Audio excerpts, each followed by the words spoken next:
Hello and good morning everyone. I welcome you all Eduverse News Analysis. Today is 24th January 2023 and we are going to discuss important news and articles from The Hindu newspaper. तो देखते हैं आज हमारी कौन कौन सी news है जो हमें डिस्कस करनी है। पहली न्यूज़ है हमारे यूनियन स्पोर्ट मिनिस्टर के द्वारा एक कमेटी बनाई गई है जिसको लेड करने वाली है मैरी कॉम। ये कमेटी किस लिए बनाई गई, इसके जो इंपॉर्टेंट पॉइंट्स निकलते हैं हम आगे इसको डिस्कस करेंगे। सेकंड न्यूज़ इसको हम यहीं पर डिस्कस कर लेते हैं क्योंकि ये छोटी सी न्यूज़ है। यहाँ पर क्या था, कल 23 जनवरी थी, तो 23 जनवरी को हम पराक्रम दिवस के रूप में सेलिब्रेट करते हैं। ठीक है, आप सभी को यहाँ पे याद रखना, पराक्रम दिवस के रूप में इसे हम सेलिब्रेट करते हैं 23 जनवरी को।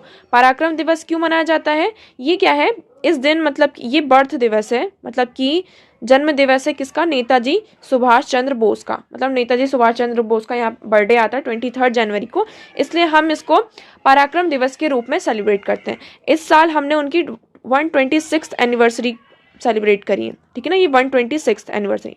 अब देखिए इस दिवस के दिन क्या हुआ है कि जो अंडमान एंड निकोबार है, अंडमान एंड निकोबार आइलैंड है, यहाँ पे कुछ छोटे छोटे 21 आइलैंड्स हैं।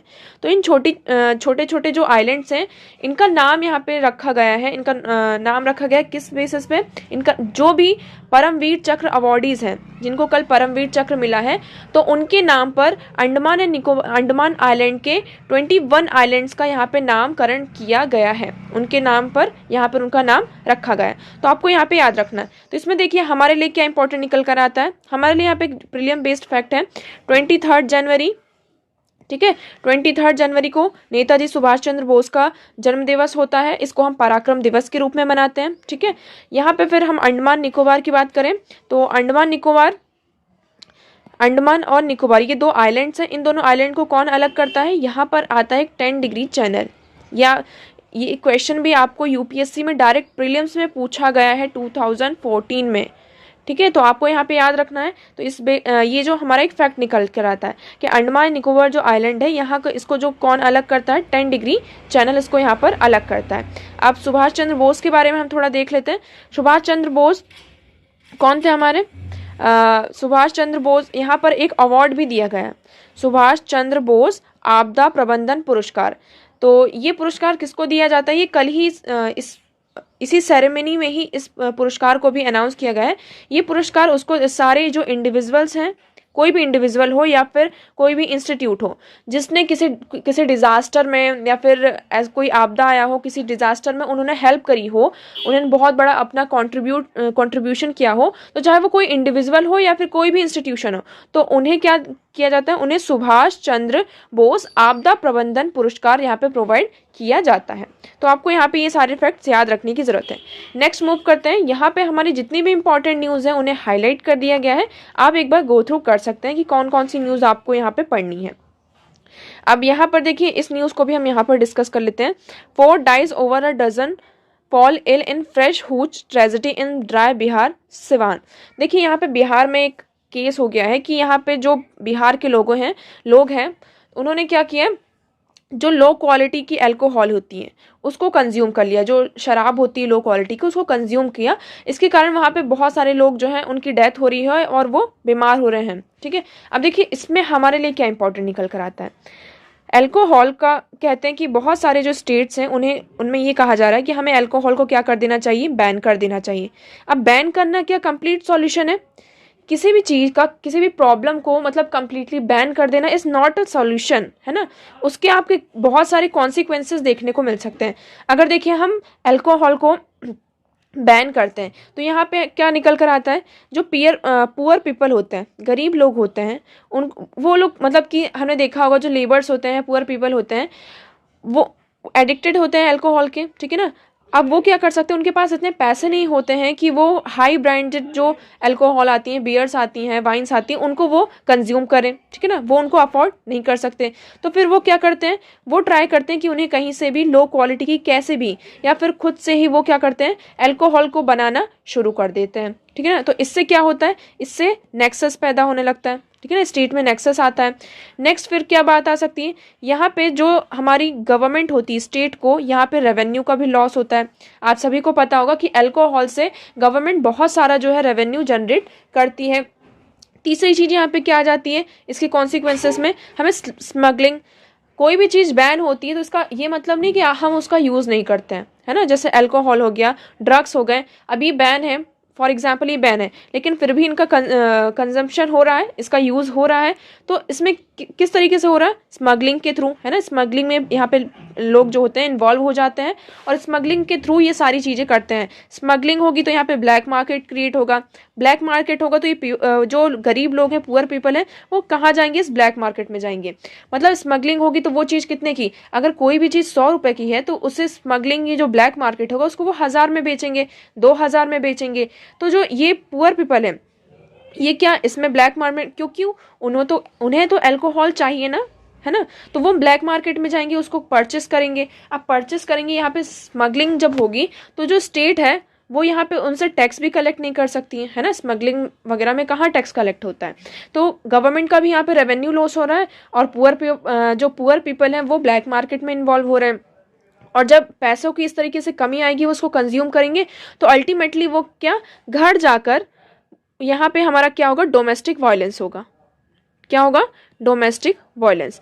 तो जिसके लिए हमने ये अल्कोहल बैन करने की बात करी, हमने मेन हमारा मुद्दा हम बैन करने की बात क्यों कर रहे थे? क्योंकि जो पुअर पीपल होते हैं या फिर ये लेबर्स वगैरह होते हैं, ये शराब वगैरह पीकर आते हैं और घर में मार पिटाई करते हैं, डोमेस्टिक वायलेंस यहाँ पे क्रिएट करते हैं, ठीक है। तो हमने इसको रोकने के लिए क्या किया है कि अगर शराब बंद हो जाएगी, तो हमने ये सोचा कि शराब बंद हो जाएगी तो जो डोमेस्टिक वायलेंस के केसेस हैं वो भी कम हो जाएंगे। बट हमको इसका उल्टा ही इम्पैक्ट देखने को मिल रहा है। तो इसमें इसकी बात की गई, तो हम इसमें किस चीज़ से इसको रेगुलेट मतलब कि कनेक्ट कर सकते हैं कि किसी भी चीज़ का अल्टीमेट बैन करना, मतलब उसे पूरी तरीके से बैन करना is not a solution. Next हम मूव करते हैं, यहाँ पे हमारे डिस्कशन की तरफ मूव करते हैं। अब देखिए, जो हमारी फर्स्ट पेज की न्यूज़ थी, यहाँ पर क्या है, हमारा जो रेसलिंग फेडरेशन ऑफ इंडिया है, इसके ऊपर यहाँ पर जो हमारे प्रोमिनेंट रेसलर्स हैं, ठीक है, जो हमारे प्रोमिनेंट रेसलर्स हैं, उनके द्वारा ये एलिगेशंस लगाए। कुछ एलिगेशंस, किस तरह के एलिगेशंस हैं? ये एलिगेशंस है सेक्सुअल मिसकंडक्ट का, ठीक है, सेक्सुअल मिसकंडक्ट का, हैरेसमेंट का, ठीक है, इंटिमिडेशन, फाइनेंशियल इरेगुलरिटीज़ है यहाँ पर, ठीक है, और एडमिनिस्ट्रेटिव लैब्स का। तो मतलब जो यहाँ पे हमारे कुछ प्रोमिनेंट रेसलर्स हैं, उनके द्वारा इन सारी चीज़ों की जो है ये एलिगेशंस लगाए हैं, किसके ऊपर? रेसलिंग फेडरेशन ऑफ इंडिया के द्वारा। तो यहाँ पे हमारे जो यूनियन मिनिस्टर हैं, यूनियन स्पोर्ट मिनिस्टर हैं, उन्होंने एक कमिटी बनाई है। तो इस कमिटी को कौन लीड करेगा? मैरी कॉम। और जो हमारे कुछ अदर इम्पॉर्टेंट रेसलर्स हैं, तो ये इस कमिटी को हेड करेंगे।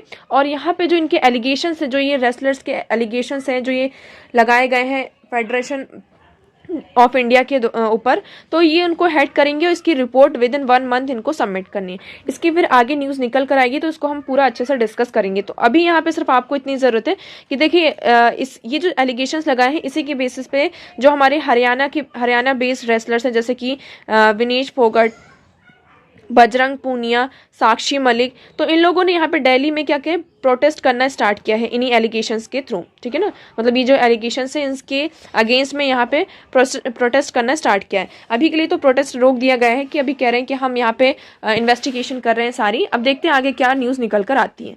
नेक्स्ट हम मूव करते हैं, यहाँ पर ये हमारा बहुत अच्छा आर्टिकल है, डेमोक्रेसी के बारे में बताएं। अब देखिए, जब भी डेमोक्रेसी की बात आती है, तो डेमोक्रेसी का हम अगर मीनिंग देखें, एक्चुअल मीनिंग देखें, तो क्या होता है? डिवोल्यूशन ऑफ पावर, ठीक है, to facilitate the ground level development. Democracy की बात आती है तो इसका मतलब हमारा होता है कि हम जो हमारा ग्राउंड लेवल है, जैसा कि हम विलेज की बात करें, ठीक है ना, जो हमारी लोकल गवर्नमेंट है, तो हमें क्या करना है? जो पावर है उसका डिवोल्यूशन होना है। पावर को यहाँ पे आपको ग्राउंड लेवल तक लेकर जाना है, तो ये होती है डेमोक्रेसी, ठीक है। To facilitate the capitalism and trade ownership of resources has to be handed over to people. अब यहाँ पे क्या है? डिवोल्यूशन, मतलब डेवोल्यूशन को कभी डेवोल्यूशन ऑफ पावर हो रहा है, ठीक है। अब यहाँ पे क्या है? कैपिटलिज्म भी आ जाता है। कैपिटलिज्म मतलब कि हमें यहाँ पे किसको फैसिलिटेट करना है? कैपिटलिज्म को। कैपिटलिज्म क्या होता है कि जो भी कंट्री में रिसोर्सेस हैं, जितने भी रिसोर्सेस हैं, उनको क्या कर देना है? जो पीपल हैं उनके लिए पूरी तरीके से खोल देना है। जो रिसोर्सेस हैं वो उनका जो हकदार है, ऑनरशिप किसको दे देनी है, लोगों को दे देनी है। तो ये क्या होता है हमारा कैपिटलिज्म। और इसी से ही हमारा एक कॉन्सेप्ट आ जाता है क्या, डेमोक्रेसी का। तो डेमोक्रेसी भी क्या है, डिवोल्यूशन ऑफ पावर। जो आप पावर कर रहे हैं उसको डिवाइड कर रहे हैं जो भी ग्राउंड लेवल पर आप उन पावर को फैसिलिटेट कर रहे हैं उनके डेवलपमेंट के लिए। अब देखिए, अगर हम अभी प्रेजेंट कंटेक्स्ट में बात करें तो जब भी हम डेमोक्रेसी का नाम सुनते हैं तो हमारे माइंड में सबसे पहले क्या आता है कि वो स्टेट जहां पर फ्री एंड फेयर इलेक्शन हो रहे हैं, free and fair election conduct हो रहे हैं, तो वहां पे हम ये कह देते हैं कि हाँ यहाँ पर क्या है, डेमोक्रेसी है। बट डेमोक्रेसी का एक्चुअल सेंस हम देखें, इसका हम अगर एक्चुअल मीनिंग देखें कि डेमोक्रेसी अगर है तो वहां पर क्या होना चाहिए, वहां पर होनी चाहिए इक्वालिटी, ठीक है ना, इक्विटी, मतलब जो रिसोर्सेस है उन्हें इक्वली पार्ट में वहां पे डिवाइड करना है, मतलब जिसको जितनी जरूरत है उसको उतना मिले, तो वो हो जाता है हमारा इक्विटी, ठीक है। उसके बाद यहाँ पे क्या आती है हमारी freedom, freedom of speech and expression, मतलब जितने भी फ्रीडम है ये सारी चीजें।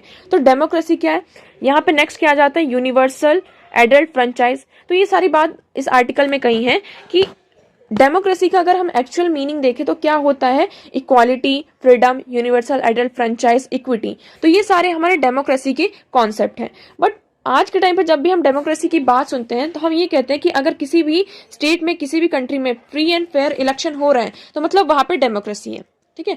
अब यहाँ पे यही इशू आ रहा है कि इलेक्टोरल प्रोसेस हैज इशू। हमारा जो इलेक्शन होता है, जो इलेक्शन की जो प्रोसेस होती है, इसमें ही इशू है। अब जहां भी डेमोक्रेसी होती है वहां पे हमने देखा होगा कि ज्यादातर मल्टी पार्टी सिस्टम होता है, मल्टी पार्टी सिस्टम होता है। अब डेमोक्रेसी में एक और कॉन्सेप्ट है क्या, मेजोरिटी पार्टी रूल। यहाँ पर जिस भी पार्टी को सबसे ज्यादा वोट मिलेंगे, मेजोरिटी में वोट मिलेंगे, वो ही पार्टी यहाँ पे क्या, गवर्नमेंट बनाएगी, है ना, यहाँ पे उसकी गवर्नमेंट होगी और वही रूल करेगी। अब हर कंट्री में हमने देखा होगा, डेमोक्रेसी वाली कंट्री में यहाँ पे मल्टी पार्टी सिस्टम होता है, यहाँ पे बहुत सारी पार्टीज है। अब अगर हम मेजोरिटी का कॉन्सेप्ट देखो तो मेजोरिटी का मतलब क्या होता है, मेजोरिटी का मतलब होना चाहिए, मतलब आपका जो हो रहा है 50:50 रेशियो होना चाहिए।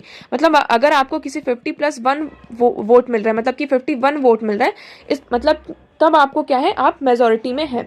बट मल्टी पार्टी सिस्टम में क्या होता है, बहुत सारे यहाँ पे पार्टीज होती हैं।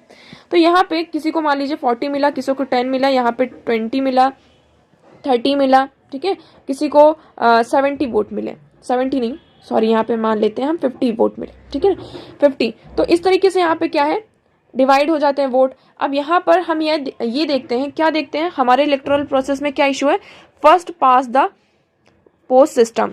मतलब कि जिस भी पार्टी को सबसे ज्यादा वोट मिले होंगे, अगर इस पार्टी को यहाँ पे मान लीजिए XYZ कोई भी पार्टी, इसको 50 वोट मिले, तो ये क्या कर सकती है, यहाँ पे गवर्नमेंट फॉर्म कर सकती है, मतलब ये अपनी गवर्नमेंट यहाँ पे बना सकती है, ये रूल करेंगे। अगर इसकी बेसिस पे हम कहते हैं 40 का कॉन्सेप्ट ना दें, इसको सबसे ज्यादा यहाँ पे वोट मिले तो ये अपनी गवर्नमेंट यहाँ पर फॉर्म कर लेगी। तो हमारे साथ यहाँ पे इशू क्या आ रहा है, किसका, first pass the post system. बल्कि जो मेजोरिटी वाला ये जो कॉन्सेप्ट है, ये क्या होना चाहिए, 50+1। अगर किसी भी पार्टी को 50+1 वोट मिल रहे हैं तो उसे मेजोरिटी में आना चाहिए। बट यहाँ पे ऐसा कॉन्सेप्ट नहीं, जिस भी पार्टी को हम यहाँ पे देखते हैं जितने ज्यादा वोट मिलते हैं, हम उसी बेसिस पे यहाँ पे उसकी गवर्नमेंट यहाँ पे फॉर्म होती है। अब देखिए इसमें क्या है, डेमोक्रेसी में हमारे बहुत सारे इशू आ रहे हैं, बहुत सारे। पहला तो इशू हमने यहीं पे देख लिया, क्या, इलेक्टोरल जो प्रोसेस है हमारे उसमें इशू है। दूसरा क्या, जो यूनिवर्सल एडल्ट फ्रेंचाइज की हम बात करते हैं, ठीक है, यूनिवर्सल एडल्ट फ्रेंचाइज की हम बात करते हैं कि इंडिया में तो आज़ादी के बाद से ही हमने क्या कर दिया है, 18 साल से जितने भी ऊपर के पीपल होंगे, 18 साल की अगर आपकी एज हो गई है तो आपको वोट का राइट है। हमने यूनिवर्सल एडल्ट फ्रेंचाइज यहाँ पे दिया हुआ। बट जो बड़ी बड़ी डेमोक्रेटिक कंट्रीज जैसे कि यूएसए है ना, यूएसए में 1920s के बाद यहाँ पर जो अमेरिकन अफ्रीकन पीपल थे, जो ब्लैक पीपल थे, उनको यहाँ पे 1920s के बाद ये राइट दिया गया। हम यूके की बात करें तो वहां पर विमेंस को 1930s के बाद विमेंस को यहाँ पे वोट का राइट दिया गया, ठीक है। जो बड़ी बड़ी डेमोक्रेटिक कंट्रीज हैं, हम वहां की बात कर रहे हैं, ठीक है। तो वहां ही अभी हमें ऐसे इशू देखने को मिल रहे हैं, डेमोक्रेटिक इश्यूज यहाँ पे देखने को मिल रहे हैं।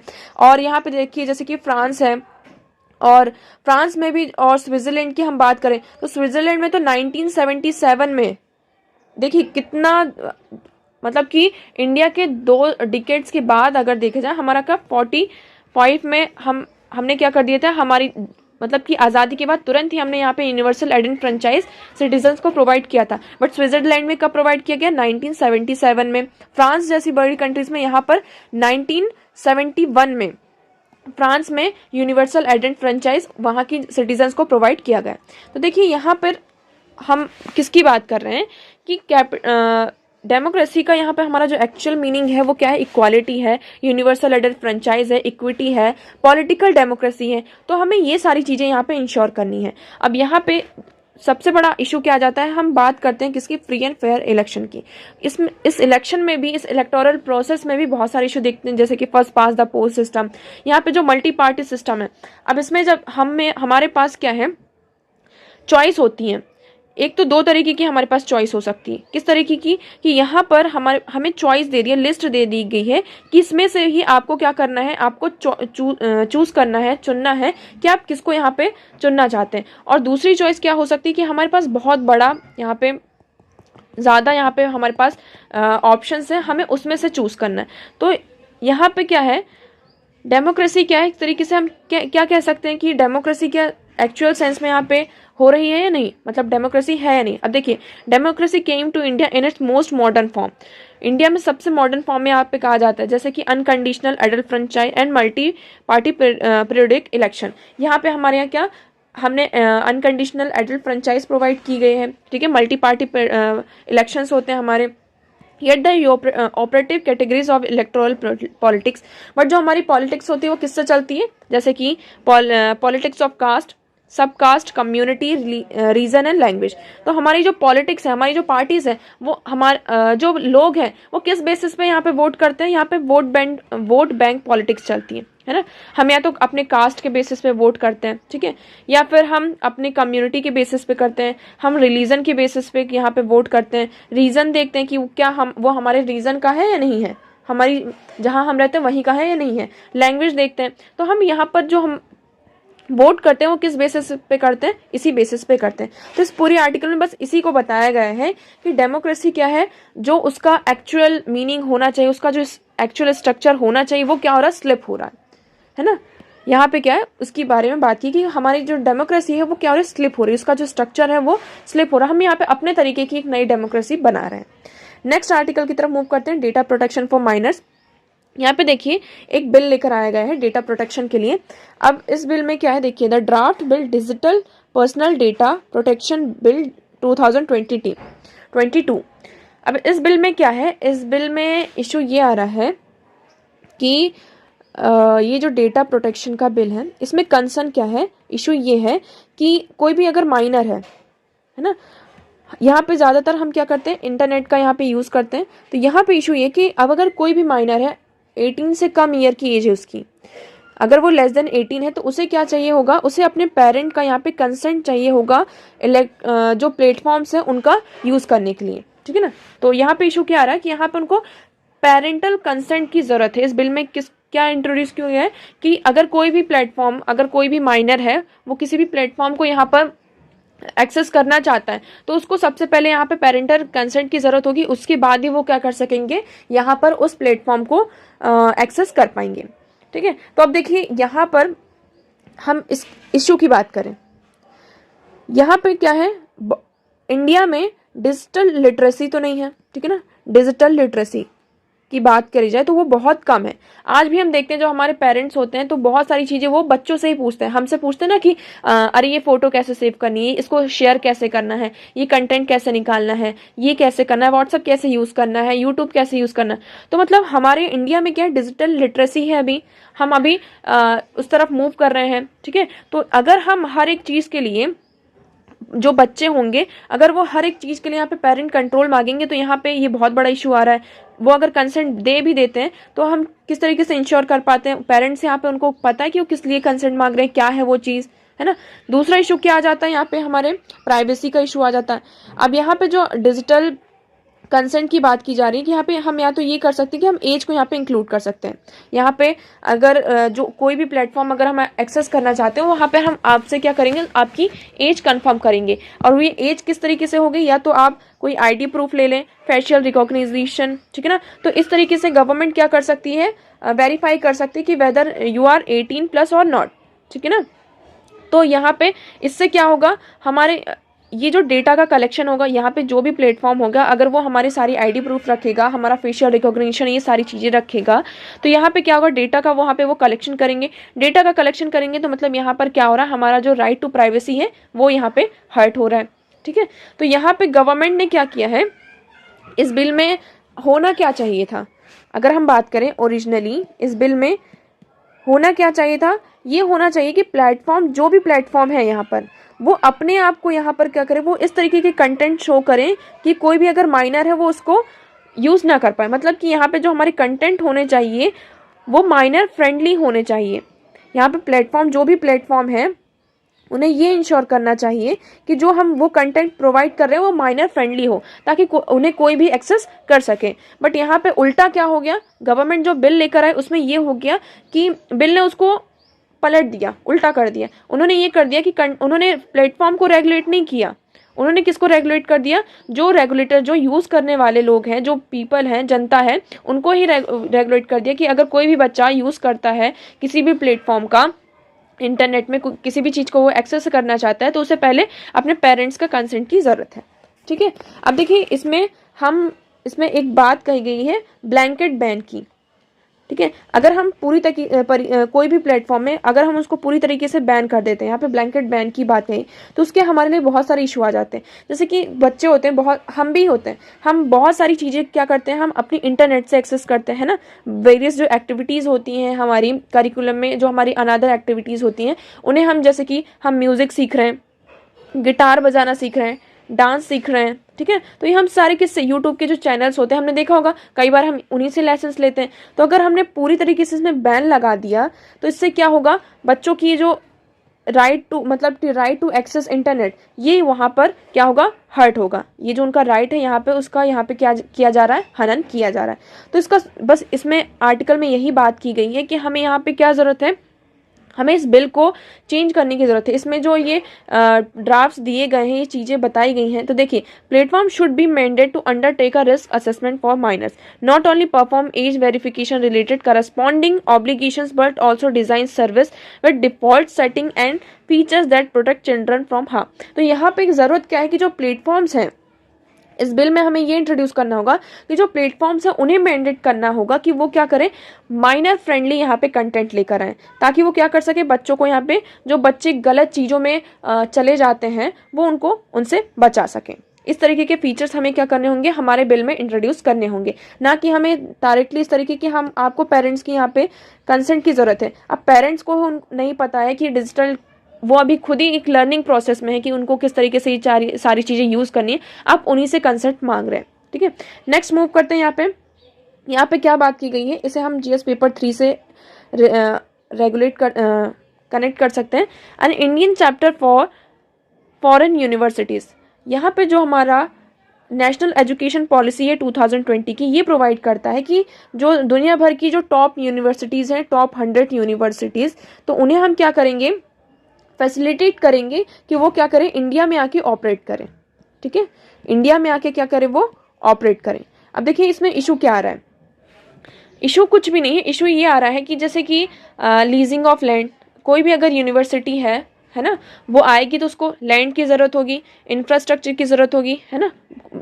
तो इसका जो कॉस्ट आएगा, एकेडमिक और एडमिनिस्ट्रेटिव की यहाँ पे उनको ज़रूरत होगी, उन्हें फाइनेंशियल ऑटोनॉमी की यहाँ पे ज़रूरत होगी। ठीक है ना, तो इशू ये आ रहा है कि इस तरीके की चीज़ें उन्हें क्या, अपनी होम कंट्री में वो बहुत ही उनको ऑटोनॉमी मिली है, बहुत ही फ्रीली तरीके से उनको वो इंजॉय करते हैं इसके राइट्स। मतलब कि लैंड के वहाँ पे जो कॉस्ट है वो बहुत कम होते हैं, इंफ्रास्ट्रक्चर कॉस्ट उनका बहुत ज़्यादा कम होता है एकेडमिक और एडमिनिस्ट्रेटिव में, और उनको फाइनेंशियल ऑटोनॉमी भी दी जाती है। तो क्या इंडिया इस तरीके की चीज़ें उन्हें प्रोवाइड कर सकता है जो उन्हें उनकी होम कंट्री में मिलते हैं?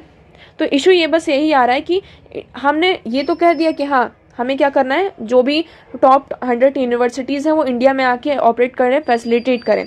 बट यहाँ पे हमारे साथ अभी बहुत सारे इशू आ रहे हैं। क्या इंडिया अफोर्ड कर सकता है इस तरीके के इंसेंटिव देने के लिए उन्हें?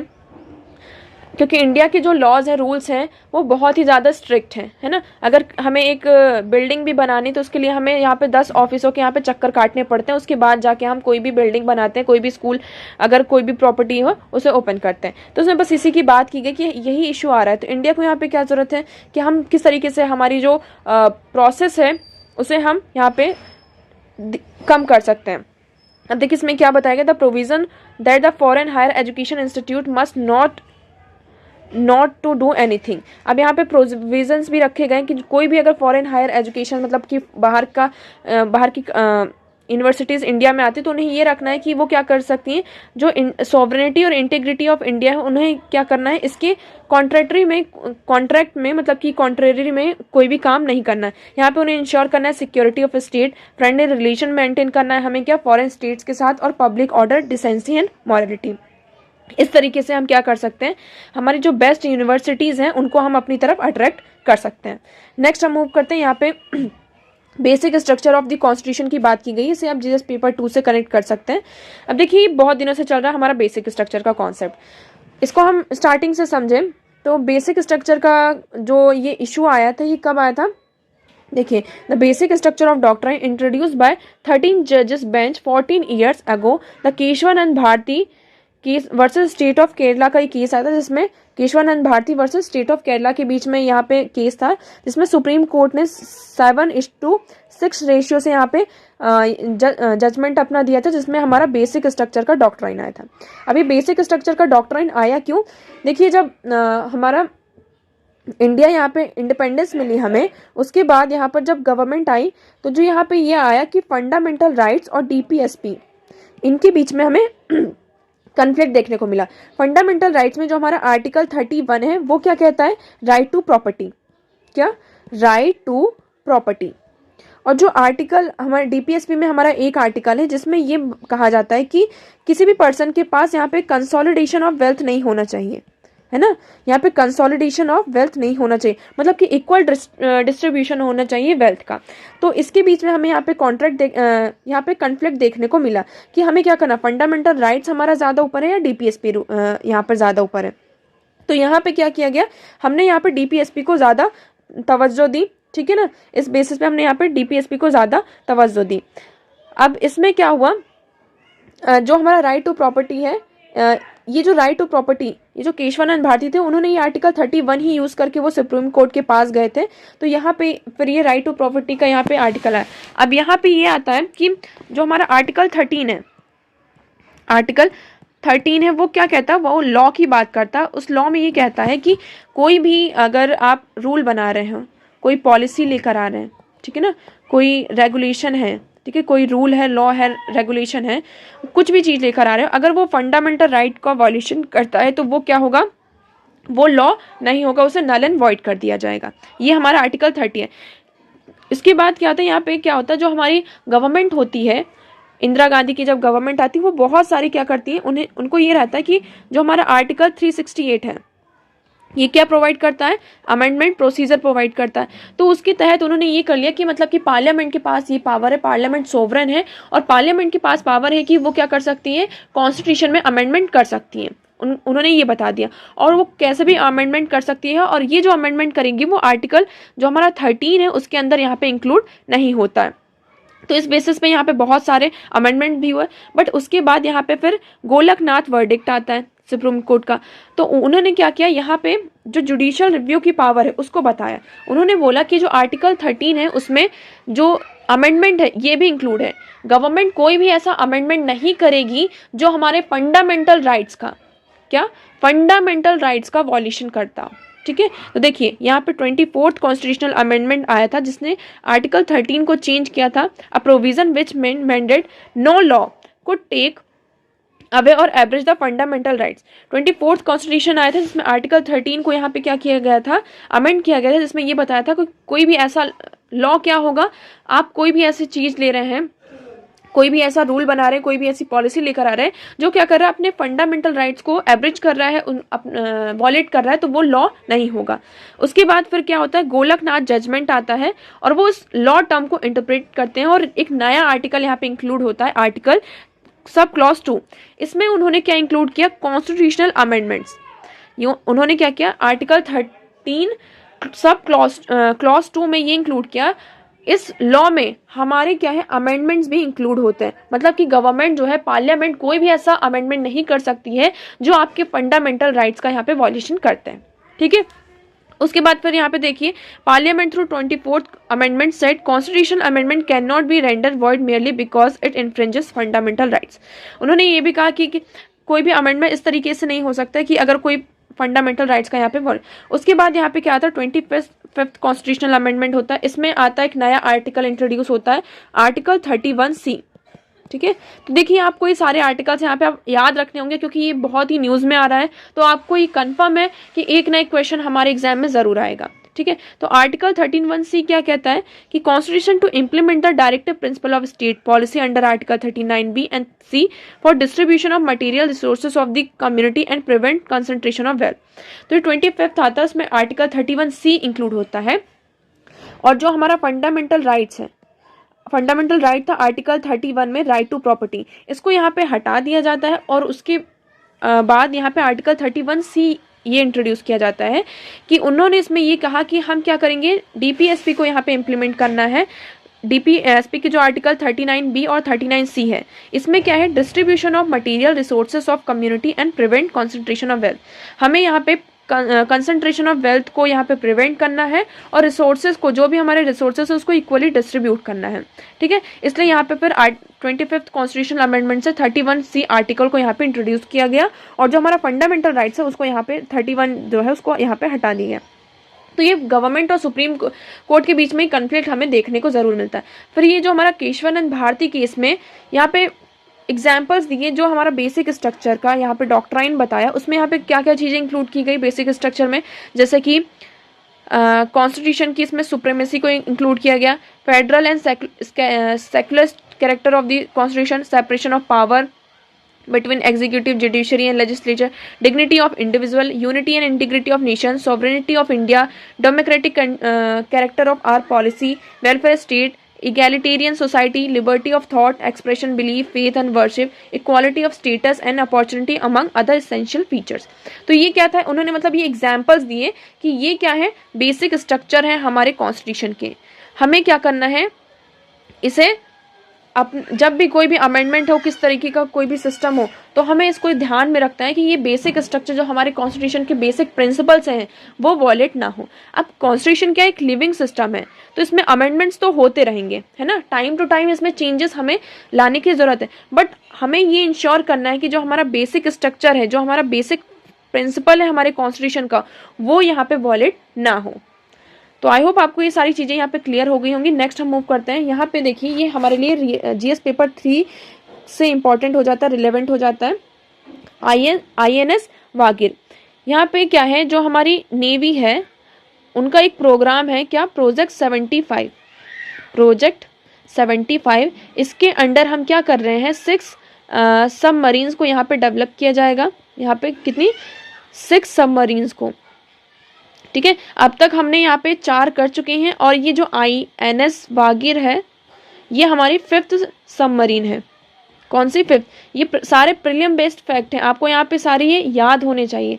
तो देखिए, ये INS वागिर ये हमारी 5th सबमरीन है। इसके बाद जो हमारी 6th होगी वो कौन सी होगी, वागशीर। 6 होगी हमारी कौन सी, वागशीर। तो मतलब हमने 4 पहले से डेवलप कर ली है, 5th है हमारी INS वागिर और 6th होगी हमारी वागशीर। तो इसको यही बताया जा रहा है कि हमारी जो इसे कमीशन कर दिया गया है और जो हमारी ये जो सबमरीन है 5th INS वागिर, इसको हम यहाँ पर कब 2022 से मतलब इसको ऑपरेट कर देंगे। और ये सारी सबमरीन कैसी है, इंडिजीनियस है, मतलब कि हम इसे अपने लैंड में ही क्या कर रहे हैं, डेवलप कर रहे हैं, बना रहे हैं। तो आपको यहाँ पे बस इतना ही याद रखना है कि ये प्रोजेक्ट 75 है, ये हमारे नेवी का प्रोजेक्ट है। इसमें इस प्रोजेक्ट 75 के अंदर हम 6 सबमरीन्स को यहाँ पे डेवलप कर रहे हैं। ये सारी इंडिजीनियस सबमरीन्स हैं।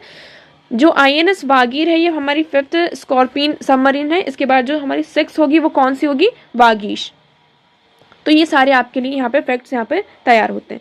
नेक्स्ट हम मूव करते हैं यहाँ पे, पावर शॉर्टेज इन पाकिस्तान।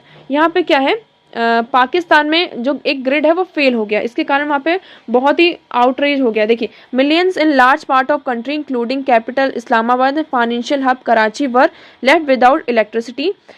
यहाँ पे आउटरीच हो गया जिसकी वजह से, जैसे कि वहाँ का कैपिटल जो है इस्लामाबाद और कराची जो फाइनेंशियल हब जिसको माना जाता है पाकिस्तान का, तो वहाँ पे इलेक्ट्रिसिटी नहीं है, मतलब कि आउटरीच हो गया तो वहाँ के पावर कट हो गया है, जिसकी वजह से वो ये जो कैपिटल इस्लामाबाद और कराची इस तरीके की जो हब्स हैं वहाँ पे इलेक्ट्रिसिटी ना देखने को मिली है। इसमें अभी आगे न्यूज़ आएंगी इस तरीके की, वहाँ पे हमें बहुत सारी पाकिस्तान में चीज़ें देखने को मिल रही। देखिए इसमें हमारे लिए क्या, ये यहाँ पर ये मैप है, आप ये मैप देख सकते हैं। ट्रेड कॉरिडोर कौन कौन से हमारे, छाबार जयवान है, पार्शियल कंप्लीट जैदान है, और कंप्लीट में जैरन देखलाम है। तो ये सारे हमारे पोर्ट की यहाँ पे बात की गई कि किस तरीके से हमारा और पाकिस्तान के बीच में ट्रेड होता है। नेक्स्ट हम बात करते हैं रशिया एस्टोनिया एक्सपेल एम्बेसडर। ये हमारे लिए रिलेवेंट हो जाता है जीएस पेपर 2 से।